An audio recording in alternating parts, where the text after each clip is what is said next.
It was on or about the year 2000, 2001. Dave was down visiting here in Hot Springs, Arkansas, and I had just been getting over a real bad flu. Dave had been bugging me every day, hey, we should sit down and do one of those infomercial style interviews, you know, about your success and everything. And I really thought he wanted to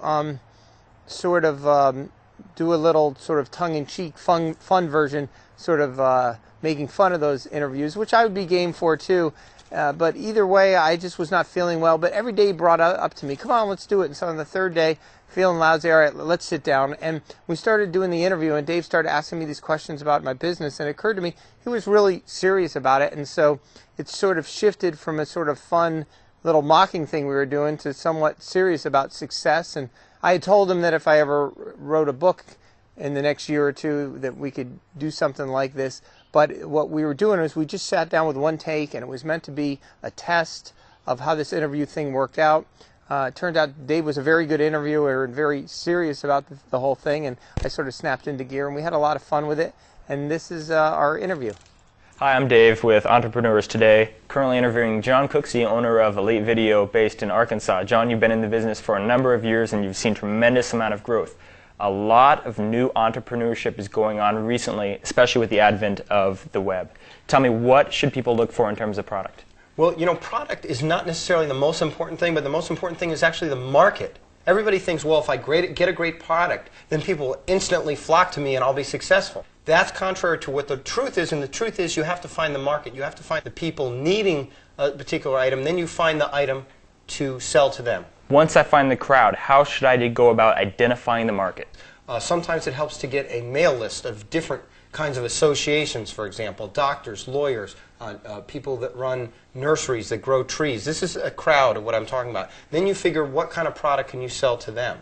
In order to find that product, it's not necessarily what they need, but what they want. Is that what you're trying to tell me? That's right. That's chapter 2 in our book. People don't buy what they need. People buy what they want. So you give the crowd what they want. As a result, we tend to sell more equipment, and sometimes we offer them a tape for free or something like that, but we're giving them what they want, not necessarily what they need, which is instruction. That's fine for you, John, but a lot of people are probably thinking right now, you were born successful. You probably, you hit the scene and you instantly found success. Is that true? Dave, let me tell you, I was living in Rowayton, Connecticut, an apartment that flooded near the shore, but in a $400 a month, one room, one bathroom. The bathroom leaked. I had a television. Let me tell you, I would wake up in the morning, I would fold up the couch. That would be my office. I would straighten up, and there was my video equipment there all in one room. I couldn't afford anything else. I was struggling and working as a disc jockey on the weekends. I really had to make it by trying and trying again, not necessarily giving people what they need, but what they want. So then, in times of strife, who did you turn to for success? Who supported you? You know, one of my most successful things that I talk about in the book is it's easy to turn to someone for success because all you have to do is find someone who's successful. You're telling me that rather than going to school for 4 years, a lot of people can't afford it, going on, getting your MBA, anybody can break into business, almost anybody can be an entrepreneur, and with enough work you can be successful. What I'm trying to say is you can't put limitations on what it takes to be successful, because successful people come in all types, whether they've bought a franchise or they've gone to college, whether they've read books. It takes all types, but you know what it takes mostly? It takes desire. It takes the motivation within you to want to change the current position you're in. But what happens when you're surrounded by a family or a group of friends who necessarily does not promote that success within you? They say, well, John, I think maybe you should just stick to the local hardware store down the street. You shouldn't really go out there and try to do this new entrepreneur thing because it's risky. Well, Dave, one of my favorite sayings is misery loves company. You know, and, you know, people love to be around people that are at their level or less because that makes them feel a little bit better. Unfortunately, they may never get anywhere. It's a negative way of trying to be positive. I don't believe it works, and you know, my formula says surround yourself with successful people. So misery loves company, but in order to get success, you have to surround yourself with successful people. Right, and positive feeds on positive, too. That's the other thing. not wearing a business suit and not wearing shoes to work that weren't sneakers. So as you see me in this rumpled old sweatshirt, this is just what I came into work in today. No, see, when you walked into the office, I thought, okay, this guy's obviously with his staff. He's bringing in some of his stuff. He's bringing in his equipment. He's obviously the guy.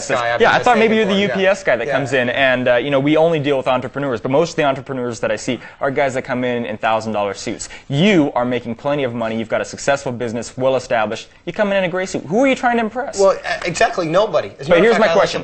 Don't get me wrong. Okay. When you first started out, you had to impress people. You had to convince people you were legitimate. How did you do that? You can't do that in a gray sweatshirt, John. So it's not necessarily the suit, it's the person. Underneath the suit. And it's the attitude. Yeah. You know, attitude is really the #1 thing that gets people success. And attitude, being positive and being energetic. You know, everybody who works for us in our company is positive, energetic people, because we don't want the negative forces, because the more positive, it feeds on itself. Well, a lot of the people who are watching my series don't necessarily have the business started up yet. They're working for themselves.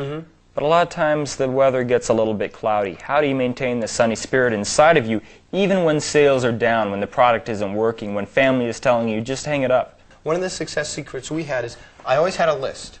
Whether it's the busy time or the slow time, I had a list. Ideas, things to do, people to call. So when it gets slow, you look at that list. So you're never waiting for the phone to ring. You're always doing something. As a matter of fact, one of the biggest secrets is market when you're the busiest, because you have to market for the season that's going to come up that's slower. See, if you don't work at marketing when you're busy, then all of a sudden the slow season comes up. Whoa, you're hit with the big slow season. So always keep on reinventing ideas and working on your product. As a matter of fact, all it takes is what you have there, a pen and a paper. Write down, write down, write down. It's a slow day. Look on your board. Not only with your product, write down new ideas for concepts, but write down your goals is what you're telling me. Exactly. First of all, most regular tasks only take a half hour if you divide them up into small things. So if it's really hard, you say, remember, it's only going to take a half hour. So take large pieces, make it into manageable series, right? The second thing that I do that is a success builder is say, if I can't get myself to do a big project, I get to myself to do a small project. So a lot of people have this confidence, as you're speaking about, and I was speaking to a man named Dan this morning who had this level of confidence that was a little bit sketchy. He was placing his confidence not so much in the product. He hadn't come up with a product yet, but he was facing his confidence, putting his confidence in the internet. He believed that he could come up with a product maybe a year or two down the road, but right now he could invest in the internet. What's your view on how you can attain success through the internet as well as other media-related tools like the web? Let me use technology in general. You know, everybody is looking for the next magic wand. It's the new frontier, John. It's the new frontier, but it doesn't matter what the frontier is. It goes back to the thing. If you don't try, if you don't test, and the internet's great because you could test at a low price range, but the most important thing is you have to do something. You know, one of the biggest problems is that people have this idea and that idea, and now they have this idea and that idea, and they have 20 ideas, but they don't work on any of them. Yeah. Okay? Yeah. So what I tell people to do is pick one and start working on it. Out of the 20 ideas, write one idea down. Well, write one idea down and start working on it and start making calls. Because what I call starbursting, they jump from idea to idea to idea. But they never get anything done. And do you know why they don't do any Why of is them? that? They don't do any of them because oftentimes it's easier to dream than to take the first step. If you dream, then what happens is you never fail. Because you're constantly dreaming, you never do it. What happens when you take the first step and you trip? When you trip, what happens? How do you get back? I don't look at failure, but as a learning experience. You go 2 steps forward, 1 step back. You know, I place 3 or 4 ads. Eventually, if you trip long enough, you learn to walk, you learn to run. Is that what we're trying to get at? Hey, I placed 3 or 4 ads, and I got lucky, but until I find one that worked, I knocked on doors and doors until I found someone to hire me as a videographer.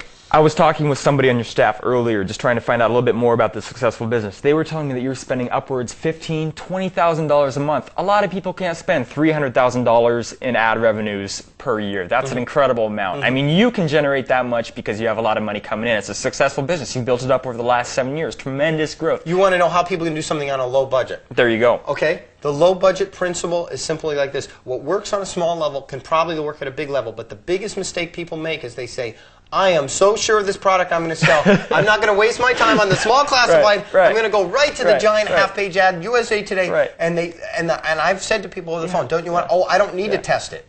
Test meaning you place a small ad. And I go, why don't you need to test it? And they're like, well, I'm so sure it's going to work, you know? And so I'm like, okay. But the problem with that is their ego gets in the way. They place the big ad and all of a sudden they're out the money. So the simple method is start small. I had somebody said, I'm sure my tape on the Civil War. It's going to sell really great. And he was familiar with the internet. I said, put it on the internet and test the TV. He goes, I don't need to. I know people are going to buy it. I said, if you don't need to, then put it on and prove me wrong. But it's the ego that gets in the way. You separate yourself from the product and you'll do fine. If you get emotionally involved, you could get in trouble. I was talking with your graphic designer right before I came in here. He told me that for the first couple of years, when you're putting out a catalog, you use black and white. That's correct. correct. And he said even when we still had the sales coming in, even when it was a success, we maintained the black and white principle until we could not only take a step, but we could take a leap. We could jump out there. You want to take baby steps to get to that point, and the only way to take baby steps is to remove your ego from the product, okay? Because they may not like what you're selling, but they may like something else that you don't even like that they keep asking you about. Well, you have to say, what is going to sell compared to what are you in love with? And there are little compromises to make. And I think that these 9 or 10 points that we've gone over in the last 20 minutes will help people in their quest to become entrepreneurs on their own. Right. And beyond surrounding yourself with successful people, what other main things for your lifestyle can you do to maintain a successful lifestyle? I know anytime that I'm around successful entrepreneurs, they're different from the guy that complains. How are they different? Okay, number one. First of all, they don't complain, right? Well, they stay very positive, but I notice entrepreneurs like to take a little bit of a chance, but do not like to gamble. Like to actually get excess, a burger or a cheeseburger, but don't necessarily like to go out and drink a lot. But do like to maintain somewhat of a healthy lifestyle. If you're working out of your bedroom, like I was at a point, you can't get up and then just go to work because you have to separate. So I'd walk around the block 4 times. I get a mile worth of exercise. So it's important to separate. That's interesting. A major entrepreneur who's very successful right now, working for a large software up in Redmond. I was just interviewing him last week. He told me that the main leap that he made in terms of success was not only in product identification, but in a healthy lifestyle. He started running, started feeling better. I said, didn't you feel tired when you started running marathons? And he said, well, I didn't start running marathons at first. I started running a mile a day. And he said, right after that point, I started having increases in energy level. That's back to our small baby steps theory, David. And the thing about, another tip I say is don't eat a big lunch. You know that thing where everybody feels like, 2 in the afternoon? You know what that is? Most of the times, 80% of the time, it's from the tryptophan and all the stuff in the meats. I don't care what you eat for breakfast. I prefer cereal. And I don't care what you eat for dinner if it's real big. But for lunch, eat some carrots, raisins, water, apples. You can live on that for lunch. Break it up. Make it into manageable pieces. Something, something healthy for lunch, and you will find that at 2 in the afternoon, you are much more energetic than you would be the other way. And so once we have the diet, once we have the lifestyle, once you've surrounded yourself with healthy people, people that you can look up to, what else should you do in terms of a healthy, successful lifestyle? The only other thing I can tell people is get plenty of sleep. Take some time every day to reflect. Sometimes we're so busy working, we can't make a living. We can't look at the overall big picture. So the last tip I'm going to leave you with here is, as well as getting involved in the day-to-day part of the business, take time to sit back and reflect and look at the overall picture of your business. Before we started this interview, you said, Dave, don't get having a career confused with having a life. Okay. And you keep that with you every day, don't you? Yes, a career is one thing, but a career is part of your life. And life cannot be part of your career, okay? But career has to be part of your life. And if you keep the balance that the life is the big picture and the career is part of that, then you have to say, how can I make this career fit into the lifestyle I want to make with the goals, with the baby steps, with the entrepreneur, with the eating well? It all fits together. And the spirit. John Cooksey, thank you. Thank you very much, Dave. Good luck to you.